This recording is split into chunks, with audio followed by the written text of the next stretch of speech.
Est-ce que tu savais qu'une recherche sur ChatGPT consommait jusqu'à 10 fois plus d'énergie que si on la faisait sur des moteurs de recherche comme Google?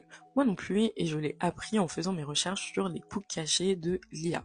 Pour le contexte, j'écris une newsletter qui s'appelle La Piscine, qui documente mes différentes plongées et explorations dans l'impact social environnemental, la santé mentale et la construction personnelle lorsqu'on est une personne minorisée. Et je vois passer tellement de posts qui vantent cette équation intelligence artificielle productivité que ça m'a donné envie d'explorer les conséquences sur l'environnement et notre société. Déjà, j'ai redécouvert que même si le numérique c'est quelque chose d'intangible et d'immatériel, il nous faut des éléments physiques pour pouvoir le faire tourner. Et je pense notamment aux data centers qui sont ces lieux où on va stocker l'ensemble de nos données qui sont partagées en ligne et qui vont aussi nous permettre de faire mouliner les machines pour pouvoir répondre à l'ensemble de nos requêtes. Et pour pouvoir stocker, farmer ces données, il faut énormément d'électricité.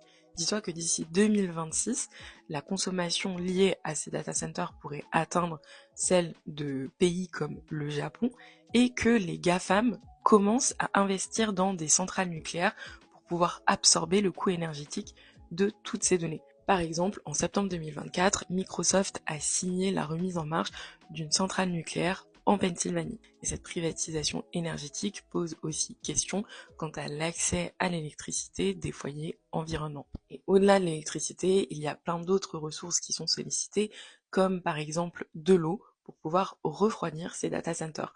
Parce que de la même façon que nos ordinateurs vont devenir des radiateurs, voire d'ail pendant les canicules en été, faire tourner autant de données dans un seul et même endroit, ça émet énormément de chaleur. Et l'eau, comme l'électricité, ce n'est pas non plus une ressource à laquelle on a accès en illimité. Enfin, la dernière chose, et pas des moindres, c'est toute la question éthique qu'on met derrière l'intelligence artificielle. À la fois avec l'apparition de nouveaux métiers comme ces fameux travailleurs et travailleuses du clic, qui sont les personnes qui vont éduquer l'intelligence artificielle et modérer certains de ses propos qui peuvent être extrêmement violents et qui sont dans des conditions assez discutables.